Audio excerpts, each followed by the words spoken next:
Claire, fabulous to have you here. Why don't you please, if you can, tell everyone a little bit more about who you are and what you do? Right. Well, I am the CEO of Sheffcare. Like you said, I've been in this job 4 years and I've always worked in charities. So my last four jobs have been charity CEOs. This is the first time I've been in residential social care. So some similarities, some differences, but I love working in the not-profit sector and I seem to have chosen the most difficult area possible to work in, adult social care. It's unloved, underfunded, but it's the most worthwhile. It has its challenges, but yes, it is a fabulous sector to be in. Yeah, 100%. Great. Well, thank you, Claire. And why culture is everything for a care home provider. So, a very open-ended question here. Let's get started with that. So, tell me why you think that and why it's so important. Think it takes the biggest part of my headspace, actually, getting the culture right. I don't think you can do anything without the right culture. If you get your culture right, your staff do the best possible job, don't they? And in our business, people have to really do a good job. It's really important. We're not making widgets. We're looking after people who are really vulnerable, really complex. Their experience of every day really, really matters. And you need a culture that puts that front and center. Your staff have to be really clear about what's important in your organization, what the standards are, what's expected of them, what matters, what's acceptable, what isn't. And when you get the right people with all of that in common, you can do miracles. So we are really, really underfunded. So two-thirds of our residents are funded by the local authority, which Mm-hmm. means that they don't pay the full cost of care. Mm. It's not their fault. They don't have the money. So we're doing everything on very little money. And as we're a charity, we're not at that boutique high end of the care sector. We're not charging £1,700 a week. We're charging more around 900. So again, there's not a lot of money to play with. But it's all about the people. And we've got phenomenal people who do this job because they care with a passion. They do not do it for the money. I think that's quite obvious. But they get that our culture is really focused on making every day a good day for our residents. And if Mm. we support them well, if we make those standards really clear, they bring real magic to that job. Mm. And Yeah. then you can do really special things, even though you don't have much money. And just to be clear, that you have obviously nine homes and two daycare services. So, what's your how many members of your total team? Of our staff, we've got about 550 staff. Yeah. Our turnover is about £80 million. Mm. Mm. We're Yeah. quite lean. We have a really Mm. small exec team. There are five of us. Mm. Each home has a registered manager and their own senior team. So a Yeah. lot of people. Yeah.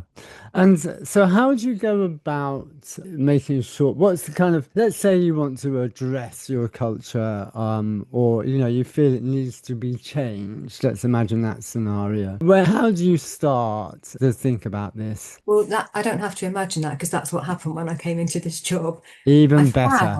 I was really surprised when I came into Mm. adult social care that the culture felt old-fashioned. It felt very top down Mm. and very hierarchical. And that wasn't my experience. It's not what you normally find in the not-for-profit sector. So immediately you sort of check it out with your senior team when you're board and say, are we okay with this? And there was a groundswell of opinion that said, not really. This is not how you get the best out of people, is it? Mm. You don't want a culture where people are scared to speak up. They're scared to admit mistakes. They're scared to admit that things are going wrong. You want a culture where you feel we're all in this together. So Mm. there was a united front from the top, and we did things like a leadership charter. So our registered managers created this. They just said, what could you expect from your leaders? And they wrote it down, so we all sign it, it's on the walls. And none of this is rocket science, is it? It's really basic, common decency and standards, but you have to be explicit and then you benchmark against it, you judge yourselves against it. We did a lot more communication. So Mm-hmm. we have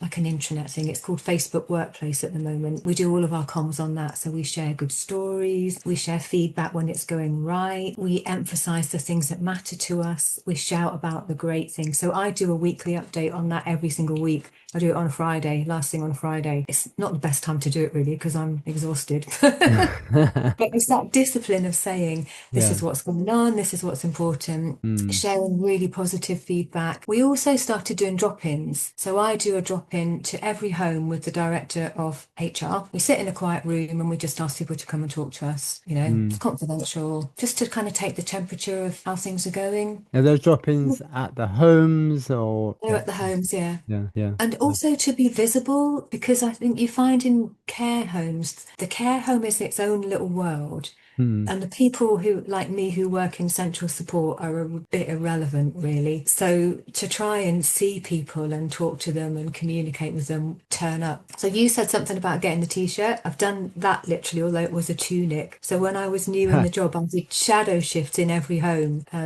days and some nights as well. So I worked a 12-hour shift in every single home, cleaning toilets, Mm. helping residents have the breakfast, just because sometimes you need to show that you're listening to the people doing the job, Mm. not just sat in an office. Mm, yeah, and that's interesting. So obviously, as you said, you've kind of tackled this head on personally. So when you, well, obviously realized you felt the culture needed to be, changed, did you? How did you go about it? You talked about this leadership charter. So were your managers your first point of call here? Yet they were, because the managers, the registered managers, are the key to so much. Mm, They are the person whose name is over the home store. They're mm, the leader in that home. They are managing, leading. They're there every single day. yeah. They're the most important person in that Mm. home. And to give me a sense of the of this leadership charter, what kind of messages there are on that charter? There's things like, show empathy, listen, try and Mm, be flexible where you mm, can,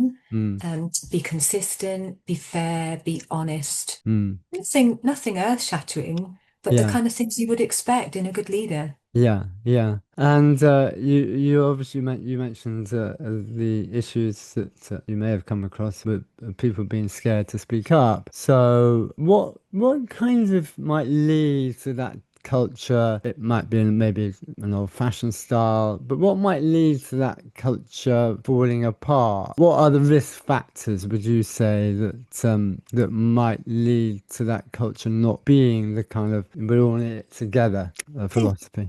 not everybody's going to feel the same. Mm, You have diverse viewpoints for a reason, but some things feel negotiable and some don't. So if somebody feels like that takes away their power, mm, then I think they're less likely to be behind it. And mm, we definitely did see that I was told you're giving the staff too much of a voice. And that's a really interesting bit of feedback, because even if something's challenging or difficult, mm, wouldn't you rather hear it than not? And mm. I would rather hear it, deal with it, try and find a solution, than not hear about it and have it hidden under the carpet. Yeah, no, 100%. Yeah, the idea of not hearing things doesn't sends a shiver, especially in the care sector. That is my worst nightmare, that bad Yeah, things are happening and we just don't know about it until yeah, it's too late. So yeah. there is some rockiness with a culture change. There is some rockiness because it is a big change. Mm, It can be threatening to people. It's new. They don't know how safe they feel. mm, And when we're really clear about these are our standards now, mm,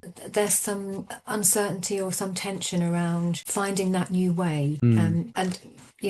You tend to get a critical mass of people who are with you on that, and the people who are struggling with it, that group tends to shrink as time goes on. Yeah, yeah, I see. Yeah. And from your experience, a bit of a culture change with your team and the managers, how has that been for you? Has it been well received? Was it well received? What happens if something isn't well received? What happens if, you feel that there's a bit of an uphill battle on that? What to kind of talk us through about how you might look to deal with these kind of situations? Well, we're definitely not there yet. And I Mm. think, we're dealing with human beings and Yeah. we're not robots, are we? So there's always going to be some Mm. tension, different ways of looking at things. I think there was always a critical mass of people who saw this is a better way of working together. Mm. That how could we possibly solve issues from the top down? You just can't. You have to listen to the people Mm. who are doing the jobs and try and remove barriers for them.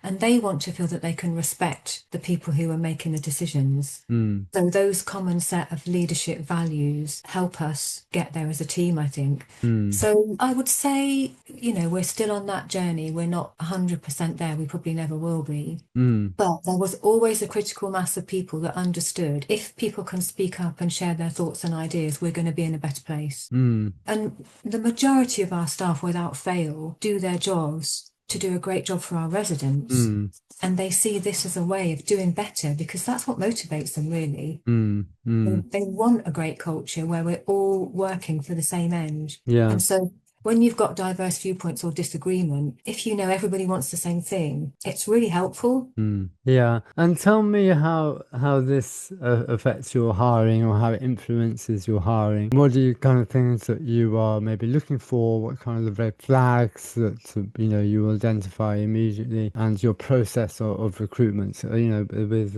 as many team members as you have, I guess that's important to have a process that is confident that it's going to embody that culture. Is that right? Yeah, we do values-based recruitment. I Mm, think everybody would say they do that. I think where you mm, see the culture come into play in our recruitment is we treat candidates with respect from the very beginning. So, for example, we don't hang around. So if mm, somebody inquires about a job, we don't leave them hanging forever. mm, We get them in, we get an interview in the next couple of days. mm, So we respect their time, we respect that they've got choices, they could go and work somewhere else. And, we know that they're a valuable asset. We treat them with respect from the beginning. We've also just started doing an induction where everybody comes together for a face-to-face induction before they go to the home so that they're not thrown in at the deep end. So I go along, our director of care goes along. So the first person they hear from is me. Sorry, mm, everybody. But saying, we are a non-profit. We do this not to make money, to make mm, sure our residents live a really good life. mm, Tell the people who are coming to work in our homes that they're the key to everything. They're the people who make a good day for our residents, and we want them to work within this set of values. mm. And tell me about this internal communication platform. I think you mentioned it was a Facebook workforce platform, right? Yeah. Tell me a little bit more of that. Is everyone included in that? So how does that operate? How does that work? Because I think that's, this internal communication, of course, if Well, the size of you are. we'll never do internal communication as well as we want to. Yeah, It's fact of life in work, isn't it? yeah, But this one, yeah. it's really accessible. So a lot of people use Facebook. It's like a Mm. Facebook version for they're discontinuing it, so we've got a new one. But anybody can post. Are they discontinuing the Facebook platform? Right. Yeah, What you we're going? moving. What are you going on to? Will you be going on to? Blink, it's called something called Link. Blink. All right. Yeah. So anybody can post. So you get activity workers or carers who post pictures of the great things that they're doing with the Mm. residents. It's internal, so it doesn't go external. Yeah. So we are mindful of consent, but anybody can comment, Mm. anybody can post. It's very democratic. Mm.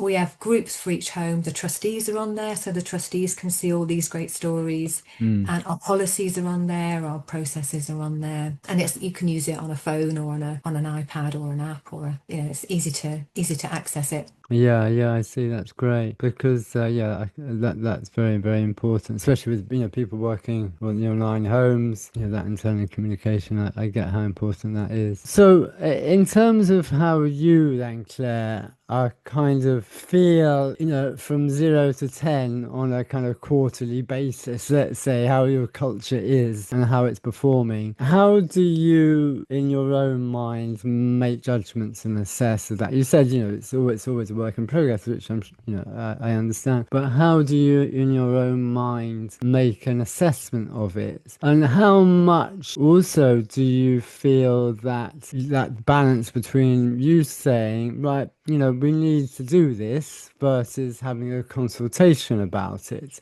Where do you stand on that? I mean, assessing it is really tricky. I mean, we've got things like staff surveys, but they're quite an unwieldy tool, aren't they? Mm, You never get everybody's views. I think what we've got is a real commitment from the exec team. All of us are really passionate because we know putting our residents front and centre in mm, every single decision and having really clear values about how we do that. We're all absolutely signed up. We're all quite different. We don't always agree. yeah. And I think that is really inspiring because you've got such a united front from the top. And then it probably gets more difficult the further out you go. Mm, You've got some people who live and breathe and they're fantastic examples of the values that we want. Not everybody's perfect, it's not the same everywhere, but it doesn't feel that something that you would consult on because why would you? This isn't negotiable, is it? Treating mm, people well, treating people with respect, yeah. listening to people. None of Yeah. that feels up Yeah. for debate. Yeah, yeah, sure. Yeah, that makes absolute sense. Okay, if someone, is looking at their own care home provider right now and is listening and thinking, well, I think we need to make improvements in certain areas and how they make kind of a bit of a blueprint, if you like. I know you mentioned one of the first things you did when had this leadership charter. Is there anything else in particular that kind of jumps out as, okay, well, having done it myself, these are kinds of lessons I've learned and maybe things that you would do differently. Have you got anything you particularly like to pass on in that I think respect? all asking people is always the fundamental starting point. Mm, So as well as our leadership charter that came from managers, we've got this Everyone Matters group, and it's like our staff consultation group. It's brilliant. Each home sends one or two reps, and we test things. We ask them, "What do you think? How things are going?" And they tell it us as it is. mm, But I think you can never go wrong by asking people what they think. yeah. It's got to be a starting point Yeah, always. yeah, yeah, that's great. Thank you. Well, that's great, Claire. Thank you. Well, it's certainly a lot to think about, as there is on every single one of my episodes. So thank you so much. Claire, so we've covered quite a lot. Now, is there anything that you feel that we've not covered that you feel is important to convey? No, because I think everybody who's taken part in your podcast will know the value of our sector and they Mm, will know how brilliant our staff is. mm. And I just wish everybody else knew that. Yeah, well, that's a great note to end on. So, Claire, thank you very much for being a guest on the KSCO Success Stories podcast. Thanks for having me.